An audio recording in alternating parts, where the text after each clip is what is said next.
दोस्तों नमस्कार। हमारा आज का विषय है सुरक्षित होम्योपैथी, सुरक्षित होम्योपैथ। अब वास्तव में ये जो टॉपिक है, यह जो विषय है, यह मेरे मन में क्यों आया और कैसे आया। जैसे कहते हैं ना कि धर्मो रक्षति रक्षित। अगर आप धर्म की रक्षा करें तो धर्म आपकी रक्षा अवश्य करती है। ठीक उसी तरह मेरे मन में यह विचार आया कि अगर हम सभी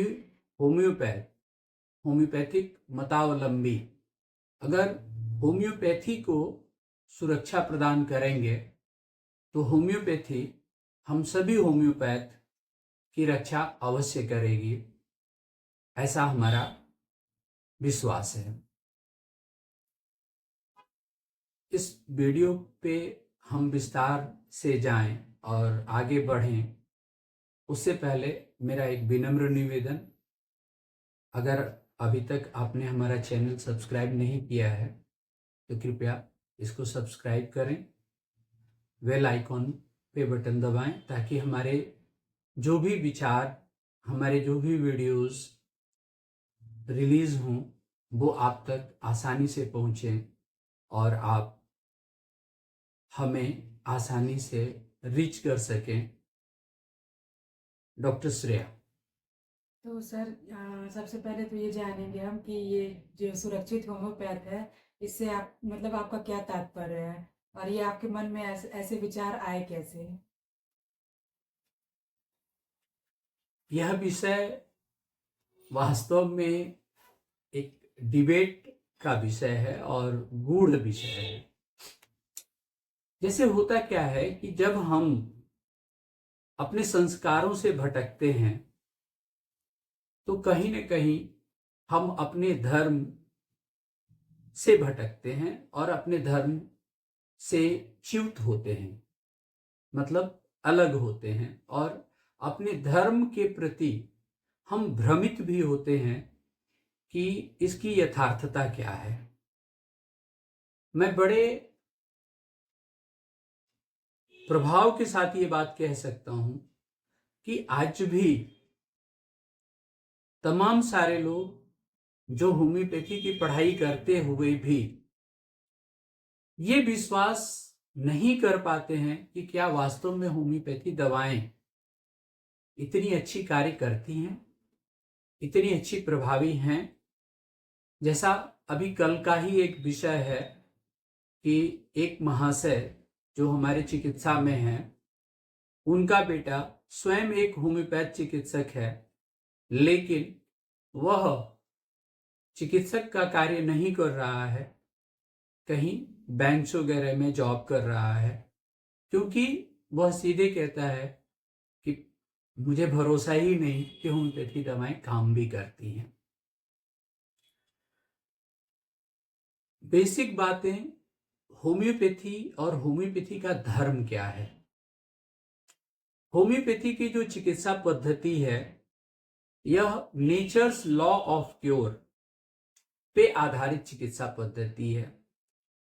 होम्योपैथी ही एक ऐसी चिकित्सा पद्धति है जो मनोरोग की बात करती है, जो रोगी की बात करती है, रोग की बात नहीं करती। इसीलिए कहते हैं homeopathy treat the patient not the disease.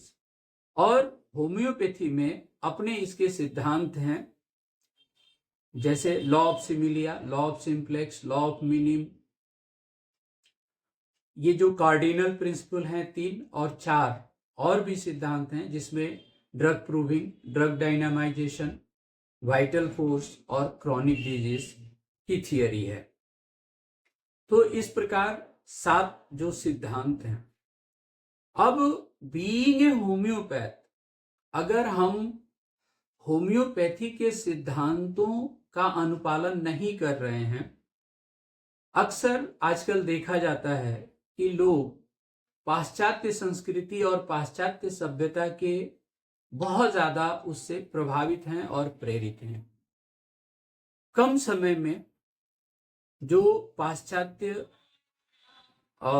चिकित्सा पद्धति, जिसको हम एलोपैथिक चिकित्सा पद्धति है, उनके ऑरा को देख करके प्रभावित हो जाते हैं।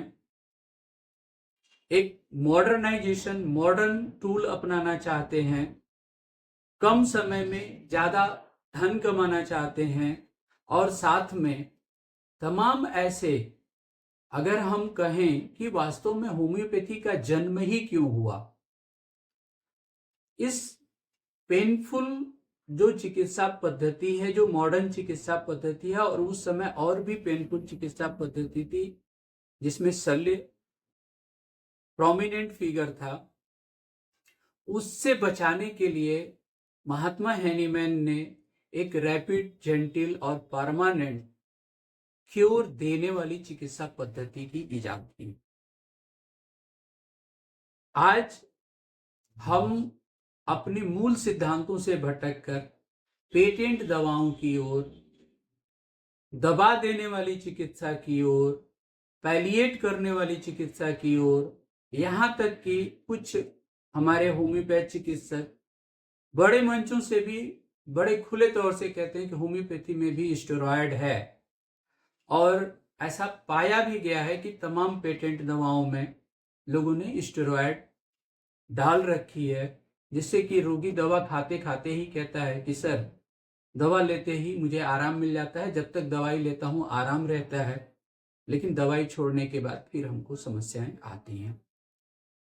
मेटास्टेसिस, ड्रग एब्यूज, क्विनाइन का दुरुपयोग, पारा का दुरुपयोग, और ऐसे ही तमाम जो रोग दबा देने वाली दवाएं हैं, उनका प्रयोग खुलेआम हमारे बंधु कर रहे हैं, जिससे कि कहीं न कहीं जो होम्योपैथी का सिद्धांत है और जो होम्योपैथी है, वह जो प्रकृत होम्योपैथ का पाथ है, उससे भटकाव की ओर है।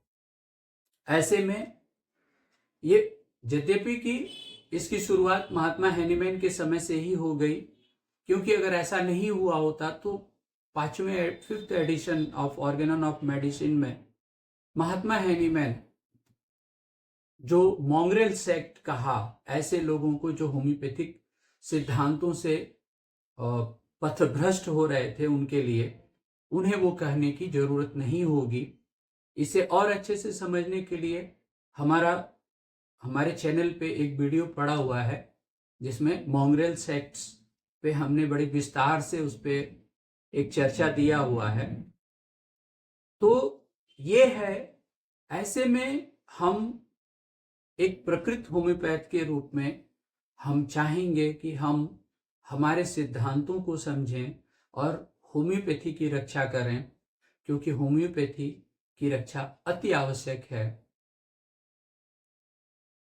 आज का आशय यही है। तो सर, सुरक्षित होम्योपैथ कैसे है, इसको वैज्ञानिक रूप में स्पष्ट करें सर। देखिए, सबसे बड़ी बात क्या है कि जब हम होम्योपैथी को सुरक्षित करेंगे, यानी कि प्रकृत होम्योपैथ बनेंगे, यानी कि होम्योपैथी के दिए गए मूल सिद्धांतों का अनुपालन करेंगे, होम्योपैथी के एक एक गूढ़तम रहस्यों को और उसके जो प्राकृतिक चिकित्सा के सिद्धांत को समझेंगे, हेरिंग्स लॉ ऑफ क्योर को फॉलो करेंगे, इंडिविजुअलाइजेशन के सिद्धांत को समझेंगे, केंट के ऑब्जर्वेशंस को फॉलो करेंगे, और प्रकृत तरीके से रोगी को आरोग्य पथ की ओर ले जाएंगे। तभी हम कहेंगे कि महात्मा हेनीमैन ने जो कहा, रैपिड, जेंटिल और परमानेंट, हम रैपिड, जेंटिल और परमानेंट कर पाएंगे। और इसके लिए हमें होम्योपैथी में गूढ़तम और गहनतम अध्ययन की जरूरत है। और जैसे जैसे जब हम होम्योपैथी के सिद्धांतों को करने लगेंगे, तो हमारे जो प्रकृत होम्योपैथ बंधु हैं, जो आए दिन दिनों दिन चमत्कार पे चमत्कार करते हैं, ऐसे ऐसे रोगी, ऐसे ऐसे लोग आते हैं। अभी अपने यहाँ पीछे के सप्ताह में आपके समक्ष ही देखेंगे, ASD का जो केस आया था, हार्ट में 10 mm का होल था, जिसे हार्ट के विशेषज्ञ चिकित्सकों द्वारा और यहाँ तक कि गुड़गांव में जो साईं हार्ट केयर सेंटर है वहाँ भी ये कहा गया कि इसका ऑपरेशन ही एक इलाज है, जिसके लिए लगभग 2.5 लाख से 3 लाख रुपए का बजट पेशेंट को दिया गया। किसी के रेफरेंस पे जब वो पेशेंट आया और हम लोगों ने बड़े सरल तरीके से उसकी चिकित्सा की और 6 माह के ट्रीटमेंट के बाद पाया गया कि वह पेशेंट अच्छे से ठीक हो गया। जब उसका इको हुआ तो इको में पाया गया कि कहीं पे कोई हार्ट का कोई भी सुराख नहीं है, सब कुछ नॉर्मल है, एएसडी का कोई ट्रेस नहीं था। और वो पेशेंट जो खुश थे, उनकी खुशी से जो हमें जो आनंद मिला, शायद वह अनमोल है, उसका कोई मूल्य नहीं है। ऐसे में हम कह सकते हैं कि सुरक्षित होम्योपैथी, सुरक्षित होम्योपैथ हम सिद्ध कर सकते हैं, ठीक वैसे ही जैसे हम कहते हैं धर्मो रक्षति रक्षिता। धन्यवाद सर। सर ने बहुत अच्छी जानकारी दी है, जिसका हम बीइंग अ होम्योपैथ हम इसका अनुसरण कर सकते हैं कि होम्योपैथिक को कैसे सुरक्षित रखा जाए। तो सर उसके लिए बहुत बहुत धन्यवाद आपको। आपको भी बहुत बहुत धन्यवाद।